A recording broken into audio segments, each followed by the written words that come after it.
special guest, the one, the only, Adam Ingram Perry. Welcome, Adam. Hello. How are you? Mr. Perry, how you doing, sir?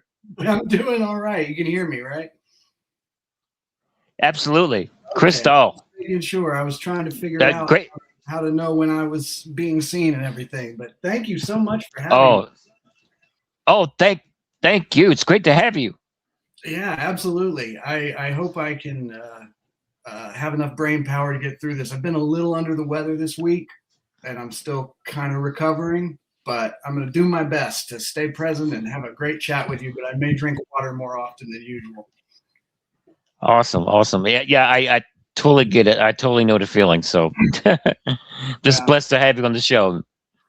Well, I'm really happy to be here. This is fun. It's been a long time since I've done anything like this. So if I'm going to talk about myself, I don't do that very often. So we'll see how this goes. But I'm very happy to be here. Hello to everyone listening or watching. Hi. Great. Well, let's dive in. All righty. What was the moment or project that made you realize filmmaking was your path? That's almost an impossible question for me because no pressure. No, it's good. It leads me into a good answer, I hope, which is that I have been passionate about making movies and filmmaking since literally as long as I can remember. When I was like 6, 7 years old, I used to borrow a camcorder from my neighbors through the woods from us. And I would run around in the backyard. Now I lived out in the woods, so I would run around making movies. And again, this is when I'm 6, 7. And there's never been a question in my mind since that age that this is what I wanted to do. So there was like, I remember a lot of my friends, exploring career paths and like, oh, what do I want to study? What do I want to do? What do I want to be? And I've just always known my entire life. So there is no one like project that made me realize that. It's just, as long as I can remember, it's been my passion, and it is the one thing consistently that makes me happy to do, is anything involving a camera and telling a story, whatever that may be. And that can change. That changes over time, what that story is and what I'm actually doing. But just that avenue that's been it for me, or nothing. Pretty much, living off the moment, right? Yeah, living off the moment and just trying to tell stories. I think I've always been a storyteller, and I've explored different avenues, little in small amount of different ways to tell stories, but I always come back to the camera. That's just my vessel. That's my vessel for storytelling. Well, speaking of projects, one of your works is Fireworks at a Funeral, from what I understand. And it has a striking emotional tone to it. What personal experiences or artistic influences shaped that film when you were putting it together? You might have to repeat that question. You broke up just a little bit for me. You said what? Oh, okay, all right. Film? Oh, well, I was okay. Can you hear me now? Yes. Oh, Sorry. Beautiful. Okay. You almost sounded like a robot for just a split second there. Oh gosh. Look, yeah, I'm not AI. Trust me. I wouldn't be talking to you if you were, probably. Oh my Lord, I wouldn't either. I wouldn't talk to myself if I was. Lord.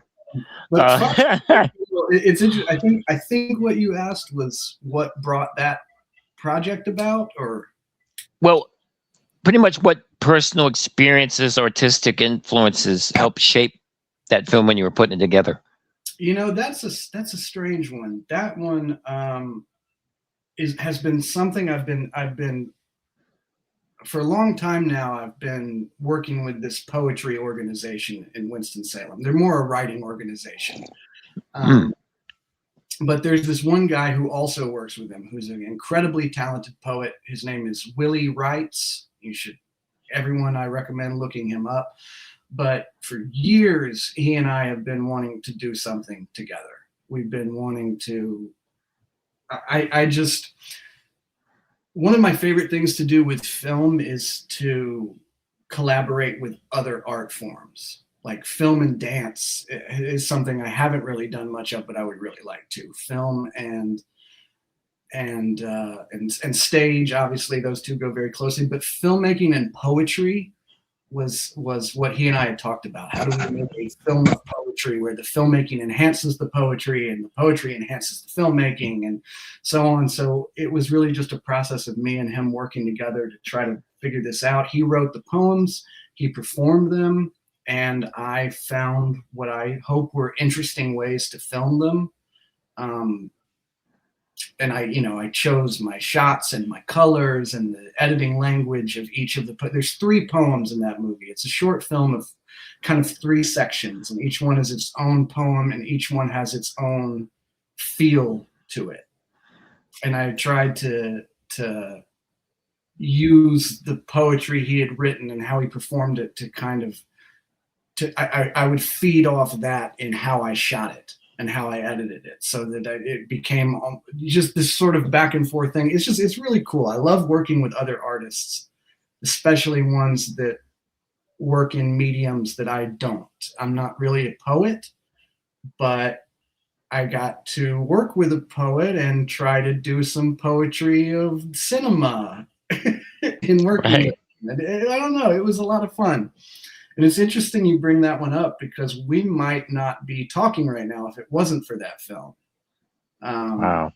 It's possible because that film played at the North Carolina Film Festival last year and won an award.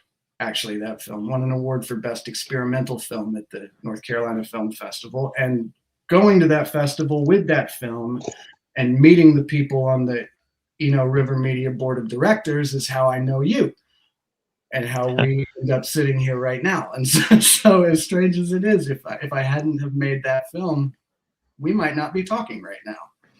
Wow. Small world. Oh my Yeah, gosh. It's amazing what you can create from poetry. It really is. it's such a beautiful art form, and and just language, and I mean, it's how we all communicate. And I just really relish the opportunity with that movie to try to enhance the poetry with my medium, try to use these 2 different art forms together to create something greater than either one of them individually. And interestingly enough, that you also brought up that movie, me and that same poet are now working on a follow-up movie that Oh, nice. we have been filming. We did 2 rounds of filming. We started it last summer. We finally finished filming this past February, and now the work is all on my shoulders to edit this thing. So, but it is coming. It is coming, and I am, dare I say, I think it's better than the last one. So that's what you want, right? Awesome. Absolutely. Absolutely. Yep. You have to keep us informed on that. That's exciting. It's I good will news. try my best to. It's very much something that I'm having to work on in spare time right now, because it's a passion project, and my life is made up of the projects that I can make some money off of, and then the projects that I'm not making any money off of, that I Mm. just do when I can. And that's one of the second one, the latter. It's it's very much just a some sweat equity and just this thing that I really care about, but I only get to work on it when I have the time to. So, but it is coming. Awesome. Awesome. Can't wait. Can't wait. Um, Adam, you've directed and edited many short films. Mhm. Uh, in, in your opinion, what's the biggest storytelling advantage and challenges with that short style format? Hmm. In a way, the shorter the film, the harder it is to tell a satisfying story. Mm. Because there's certain things, oh man, I could go deep on this, I could go middle, I could kind of scratch the surface, but there's certain forms of story of what human beings, what we all collectively think of when we think of a story, right? Mhm. And it all starts with like the oral tradition of storytelling and stories being passed down through generations and over time. And one thing that I find that sometimes working in short films makes you do is sometimes you have to re-examine a little bit what makes a story. We in every movie you watch, or not every movie, some movies rail against it, but traditionally longer films have some form of a three-act structure, or like a way that the story plays out with the beginning and events that set things off, and then there's all this stuff in the second act, and then there's a climax, and then there's a resolution. And we're very accustomed to stories following that pattern because that's how we've all been raised on storytelling, specifically in movies. But with short films, you don't always get the luxury of having time to set everything up and then build everything and then pay everything off. Sometimes short films, you kind of dive in after events have already been put into motion, or sometimes you have to wrap things up very quickly. And it's challenging sometimes to tell a story that has a beginning and a middle and an end in a short film. And I think the shorter the film gets, the more challenging it gets. Like a 20-minute film is one thing, a 10-minute film is harder, a 5-minute film, you're getting really hard. I've seen really good 1-minute films or 30-second films, but because but it takes a lot of, you really have to know your story and know what you're trying to tell something that's effective quickly. And I sometimes struggle to sometimes my films are longer than I want them to be. It's something I'm always fighting against, is in editing, is a lot of times you have to take out parts that you really like, but that maybe don't tell the story all the way, to try to make the package as tight as it can be. And that's kind of the unique battle of short films. But well, not unique, because even in feature length films, you hear about the original cuts of movies being 4 hours or 5 hours long, and then they got to get it down to 2 hours. You always lose something when you shorten it, but you just hope that the parts you lose aren't the parts necessary to tell a good story. You really have to get to the heart, the bones and the heart of what you're trying to say. Well, speaking of, in some of your films, you've had to wear multiple hats between the directing, the shooting, and editing. I mean, how does that, from your experience, how does that change in any way the way you tell that story? Definitely, definitely it does. Sometimes that's out of necessity, sometimes it's out of choice. But when you're wearing multiple hats, it does become harder to focus on any one of them as much as you'd like to.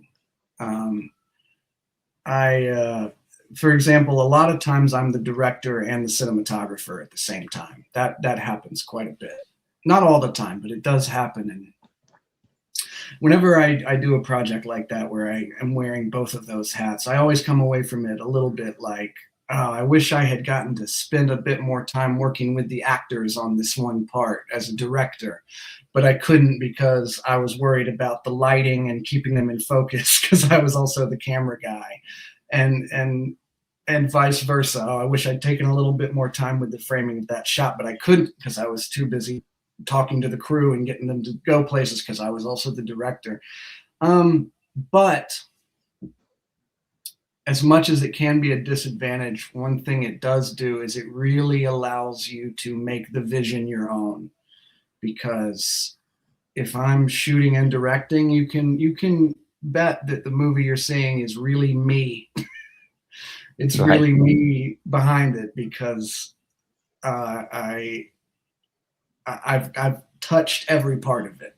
especially if I'm directing and and filming it and editing it. I like a certain amount of control, and I also like to be out of control. And so Hmm.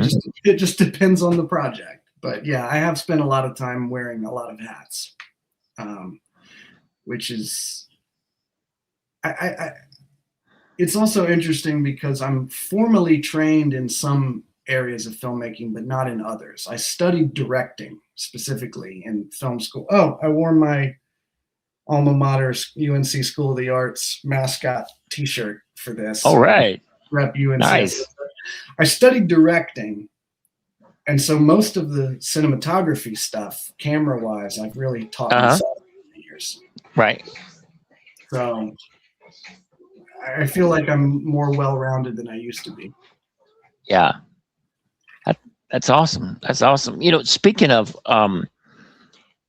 characters, with your films, I mean, what kind of characters inspire you to enhance, with your deep character driven type short films? I mean, is it like life experiences or um, stories that just come to mind? I mean, Hmm. This is another good question, but another hard one. It's like where you ask if you ask a musician like where does a song come from? And it varies. I right. definitely have written scripts and made films that started based on a personal experience. Like, oh, a thing happened. Normally, when I'm writing something based on a personal experience, I tend to write about things that happened like a while ago. I'm not someone that like something will happen to me and I'll immediately come up with a story based around it. It'll normally be like years. And then I'll just remember like this moment from my life and like that's interesting. Something's interesting about that. And then reframe it in a story. So personal experience is definitely true. Sometimes dreams are a big source of stuff for me. I have a whole collection of notes in my phone that are like 3 a.m. ideas that I write down when I wake up, and there's just an idea in there. Um, most of the notes in my phone with midnight ideas are terrible. Most of them are terrible. They're ridiculous stuff that makes sense in a dream logic when you're half asleep, but in reality, it's like I don't even know what that means. But every now and then there's a gem in there. Um, sometimes they come, sometimes the plot comes first, and sometimes it's interesting you brought up character because sometimes the character comes first. And it can just vary, but sometimes it's like the idea is a story, and other times the idea is a person or an interesting character that you'd want to see what happens if you put them in a situation. A lot of times for me, the stories start as moments almost. They start as like one specific interaction or one line of dialogue or one emotional beat of a character. And then the story kind of expands in both directions from that to the beginning and to the end. It's like, okay, I know I have this idea where this guy is in this place and he's doing this. And then you have to work backwards, like, well, what got him there? Why is he there? And then you have to work forwards. Well, so what happens next? And it kind of expands from that one little moment. But this is a long-winded answer, but stories, they come from everywhere. People watching, dreams, life experience. Sometimes they just fall out of thin air for no reason at all while you're in the shower or cooking or sitting on the couch. Sometimes something just hits you. It's really hard to pinpoint where a creative impulse originates. They just kind of hit you. Oh, absolutely. I mean, it just goes to show that like this universe is so connected. We're all storytellers in our own way. Mm-hmm. Everybody is. Not only does everybody have the ability to tell stories, but everybody does tell stories all the time. when the person at the cash register asks you about your day, you can tell a story. Like we all have that innate ability to, that's how we communicate to each other, is through stories. And just, we all have different ways in which we do it, and we all have different stories that tickle our fancy. We all have different things that we like and different ways we tell the stories and different meanings, and it is amazing. And I think it was David Lynch, who unfortunately passed away not too long ago, I think, always talked about, he always equated creativity and finding ideas to fishing, that you're always just throwing a line out and you can sit for hours or days or weeks and nothing will bite, but then every now and then you catch an idea, and all you have to do to catch that idea is just be open to it. Just throw your line out and just kind of hope. And, creative block is a real thing. It'll go through weeks sometimes. Oh, yes. Nothing, just nothing. You sit down and want to write something and there's nothing to write because just nothing's coming to you. And it seems to me that all the ideas come at once when they do, sometimes, to the extent where I've got 18 different things I want to make or write or whatever, and I just trying to pick which one to devote time to.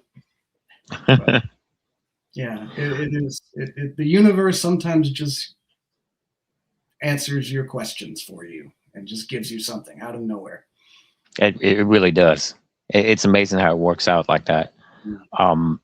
What I know we touched on a little bit earlier on, but like, as far as influences, what filmmakers inspired you to go about your style of storytelling? I'll kind of go through phases. Okay. I mean, there's the ultimate ones that there's the big ones like Scorsese and Coppola, like the kind of landmark ones of American cinema, which mostly came like in the 70s. I'm really influenced by like 70s storytelling. But Darren Aronofsky was a big one for me as I was in like film school and stuff. I know I wouldn't recommend everyone watch Requiem for a Dream because it's rough, but that film in particular taught me a lot about visual storytelling and how much the camera can do to heighten the emotions of moments. For the past couple of years, I've really been in a big Ingmar Bergman phase, who is a wonderful Swedish filmmaker. The Seventh Seal is probably his most famous movie, but it's not my favorite, though it's great. But his films just tell very human stories under extraordinary circumstances. He veers sometimes into like the abstract or the avant-garde, which are avenues I'm really interested in. I have a weird. Some people make movies that they really want the film to mirror reality. They want it to be real and gritty and just like real life. I tend to like to make films that are slightly heightened and not quite set in reality as we all live in. When I watch a movie, I want to be transported somewhere else a little bit. I want to see something I don't see every day. I want to watch a story that probably won't happen to me walking down the street. I like the escapist aspect of it.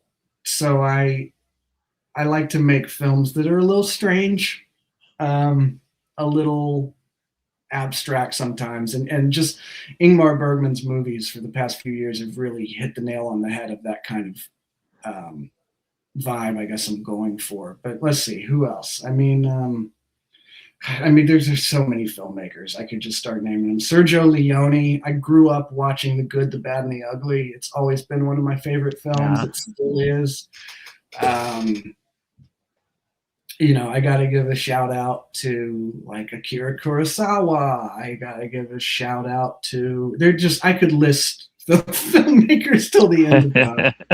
But, but sometimes sometimes I'll discover a new filmmaker whose work I haven't really seen before. That's why I'm so much into Ingmar Bergman movies. I had seen like one of his movies, maybe two, back in film school, because they make you watch movies all the time. They make you watch these classics. And so I knew who he was, and I sort of thought I knew what his films were. But then a few years ago, I bought like a box set.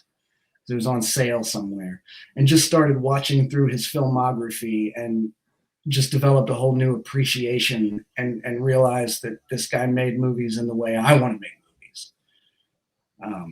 So that's the one that's really speaking to me right now.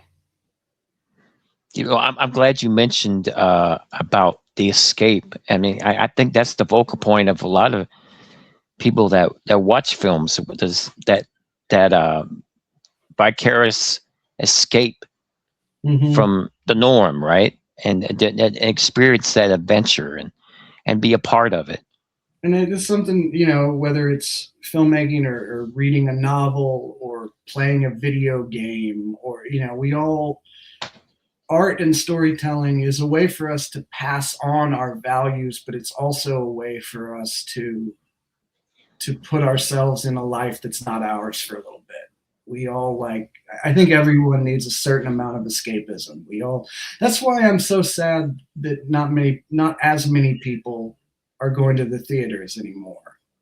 There's something, streaming and watching a movie, and all filmmakers have some spiel about this, but because, but there's something really nice about watching a movie on your TV at home. That's comfortable and nice, but there's something very different about going into a big dark room with strangers and seeing a movie on the big screen and completely just losing yourself in it for 2 hours. You are gone. Your life doesn't exist for a little bit. When you walk out of the theater, it's like, huh? What? Okay. And then you have to sort of put yourself back. It's almost like waking up from a dream, walking out of the theater. And that experience of escapism, I think it's really important to me when it comes to films. It really is. It really is. And I really think some of us have lost track on that perception of storytelling, and how important it is to have and be engaging with your audience, as far as providing them with that escape to the world. I mean, the viewers that want to watch the films, they want to be a part of it, and you just let them in. And watching it with other people too. There's a community nature to storytelling that there always has been. Whether it was telling stories around a campfire, or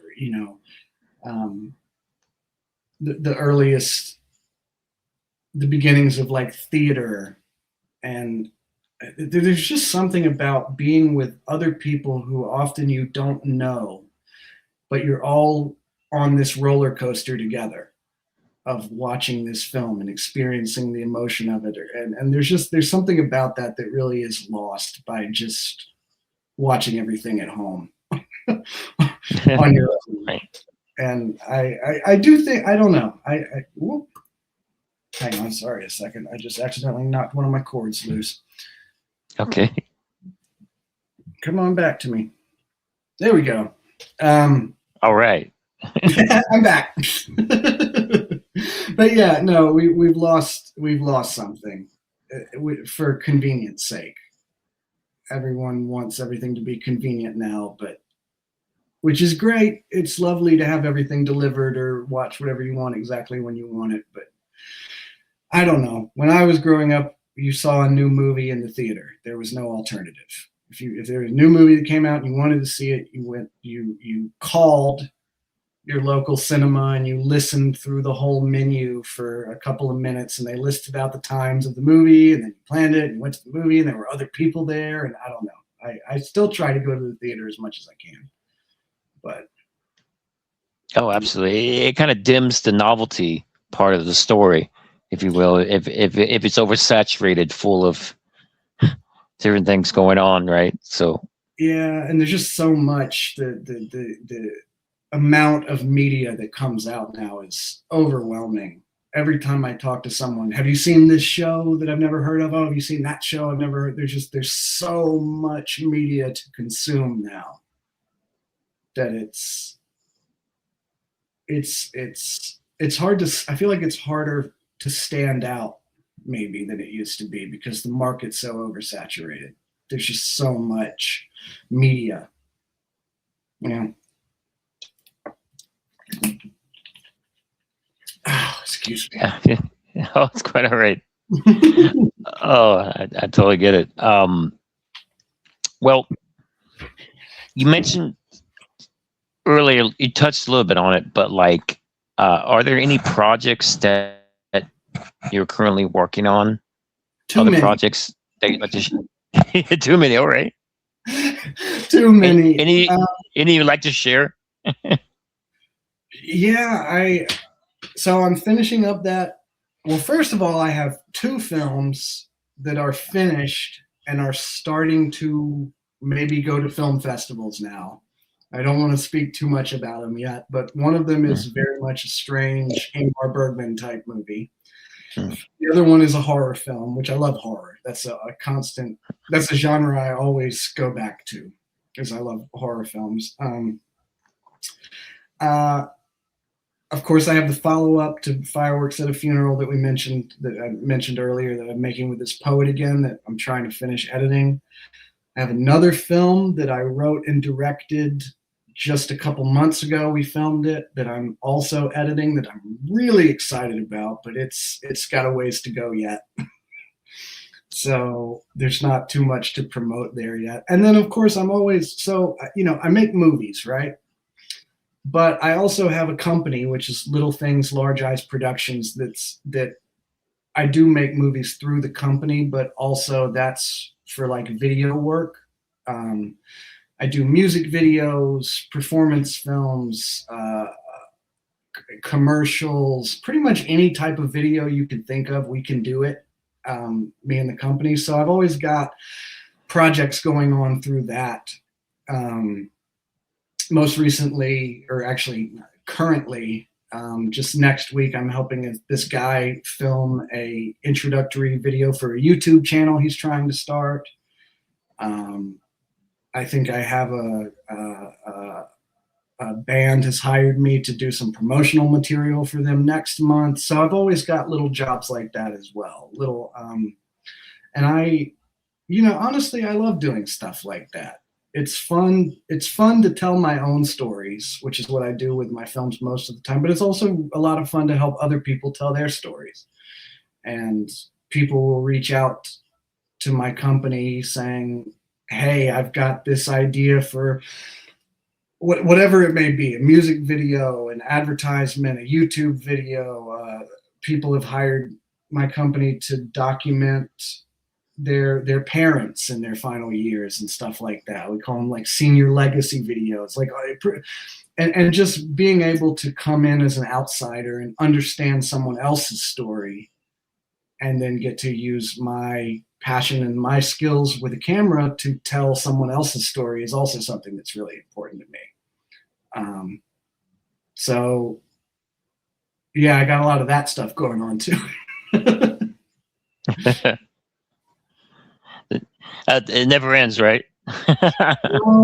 Well, and then sometimes it does for a little bit, and you get scared that nothing's ever going to come up again. And then, just like with ideas, they all come at once, and then you're way too busy. It's weird, the life of an artist, or a working artist anyway. And I've talked to many other people about this. A lot of other folks can relate. It seems like you've either got nothing, or you've got way more than you can possibly handle. Right. Very rarely do you get that middle ground of like, this is exactly the amount of work I need. This is perfect. It's either I can't or I can't sleep because I have too much work. Oh gosh. And usually I know with myself, like, ideas like come at you at the strangest times. Always. Never when you're ready for them. Never when you want them to.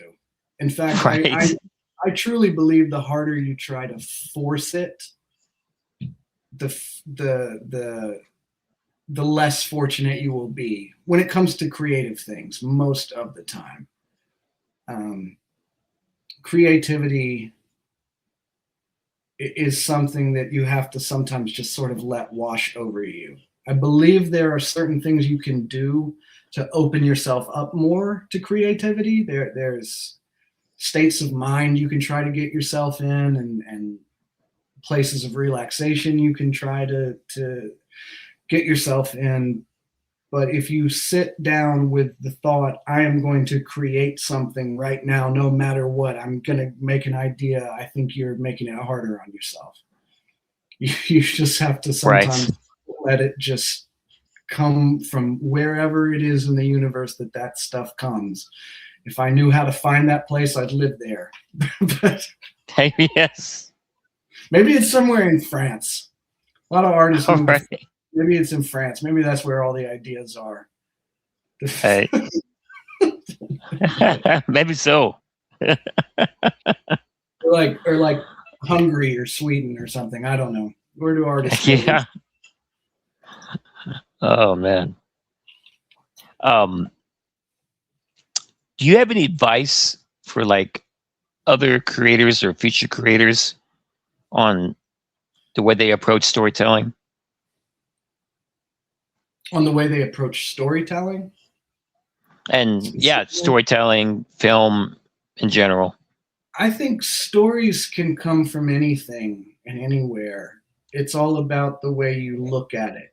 I think sometimes storytelling, sometimes it has more to do with your perspective than it does with the story itself. In other words, someone who has a really unique perspective on something uh, that appears pretty mundane or ordinary, if you have a unique way of seeing it or a unique take on it, the perspective is really what matters the most. The best artists can, the best visual artists could paint a picture of an apple and make it beautiful and magical because they have that perspective on it. And it's kind of the same with film. Um, when it comes to making movies, it's funny. I was just talking to someone the other day who's trying to start, who's really wants to make their first movie. They've never made a movie before, and they've written a script, and I read it, and they came to me saying, "Okay, how do I make this into a movie? Like, where do I start? Is there like a phone number I can call? Do I take it to something? Like, what do I do? How do you even start?" And the only advice I really gave was like, sometimes you have to, especially on the independent film level where you're not, you don't have the benefit of a lot of money and like a production studio behind you or anything, when you're just out for yourself trying to make something that you care about. It's almost like you have to will it into existence. You have to just decide, okay, I am making this movie one way or another, and then just don't quit until you've done it. Whatever that entails. Right. For me, sometimes having other people to hold me accountable helps a lot. Like going ahead and telling people, I'm making this movie. Listen to me, I'm making this movie. And then you just keep pushing until you have it. Right. And if you have enough drive and enough energy and you just don't quit, eventually I think things start to fall into place because you make them. Right. It takes a lot of willpower sometimes. It takes a lot of will. It really does. Uh, well, Adam, you and I are both part of Eno River Media. Mhm. From your view, if someone from film were to approach you about Eno River Media, what would your response be to them? If they just ask generally about, hey, tell me more about Eno. Pretty much, yes. Yeah, Eno River Media is first of all, I just joined the board in October of last year, so I'm still a little green. But it's just an organization, a nonprofit that really cares about movies being made in North Carolina. That is the sole purpose behind it, is get movies made in North Carolina. And I feel like over the years and even now, the approach to accomplishing that goal tends to change and fluctuate with the time so much, but the goal always stays the same, which is we want movies made in North Carolina. Whether it's advocating for tax incentives and things like that in government, whether it's trying to support independent filmmakers and get their scripts made, whether that's through like grants or financial help or just helping them find the crew or link up with other people in their area who are interested in the same thing. Sometimes it's just advocacy of just being there for you. Like, no, we care about you as a North Carolina filmmaker. We care about your work, your voice, your story. It's just an organization that really has a good objective at its heart, which is just get more movies to North Carolina. And I respect that a lot, especially as a North Carolina filmmaker, born and raised and still here. It's just nice to, sometimes artists can be very solitary creatures. We can get really caught up, and I'm speaking for myself as much as anyone. So let me rephrase that. I can get really caught up in my own little world of like, oh, this is my movie, and here are the few people that are helping me, and I'm just doing this. And it's really nice to be a part of an organization that's helping me take those blinders off some and remember that, like, oh, there's a bunch of us here trying to do the same thing.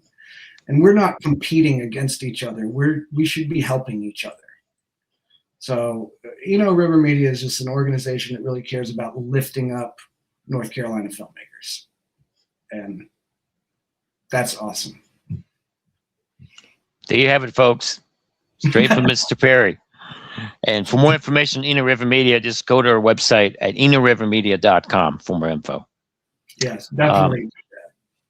River Media is very worth checking out, especially if you're a film. Honestly, that's something I could tell to filmmakers just trying to get started. Hey, you don't know how to get started? Reach out to River Media. They will help you. Like, we can put you in touch with somebody who can put you in touch with somebody who can, like, it's a network. It's a community out here, and it's really hard to do this alone. Speaking as someone who's tried to do it alone, it's really hard. That's it. Adam, if people want to keep in touch with you and your projects and what's going on with you, how can they do that? The best way would be to just keep up with my production company, which is, it's got a weird name, might be hard to remember, so you grab those pens and write it down, but it's Little Things, Large Eyes Productions. That's Little Things, Large Eyes Productions. But in terms of like social media and online and everything, I tend to abbreviate it LTLE Productions. So on Instagram, it's LTLE Productions. Our website is www.ltleproductions.com. And like I said, I started this company in 2022, I believe. Early in the year of 2022 is finally a place for me to just basically take the film work I was doing and then the videography work I was doing and kind of marry them into one entity. So now everything I do is through this company. It's my production company when I make my films. It's also the company you reach out to if you need some videos made or you want to make your own film or something. It's all channeled through that company, and that is how you best get in touch with me. Give us a follow on Instagram. I try to keep on top of posting, though sometimes I forget for a while because I'm not of the social media generation, so sometimes it's hard for me. Yeah, the website and Instagram, LTLE Productions, is where you'll find me. Awesome. Adam, thank you so much for being a part of the show. It was great having you. It's such an honor and a pleasure to have you here. Oh, well, I really appreciate that, man. You know what? It was a lot of fun to be here, too. The nerves have finally worn off. I haven't done a thing like this in a while. It's sometimes is part of the little being your own world as an artist. Is sometimes I'm so busy doing the stuff I'm doing, I forget that, like, oh right, I need to open myself up a little bit and talk to people and do things and actually do some promotion and meet new people. And so it's Right. great. It's great. Thank you for giving me this opportunity. I really appreciate it. Oh, thank you so much, so much. I hope you guys enjoyed it tonight. Great show as always. Take care of yourselves and each other. God bless you all and have a wonderful weekend. Thank you, Adam. Thank you, everybody. Thank you, Maestro. Have a good one.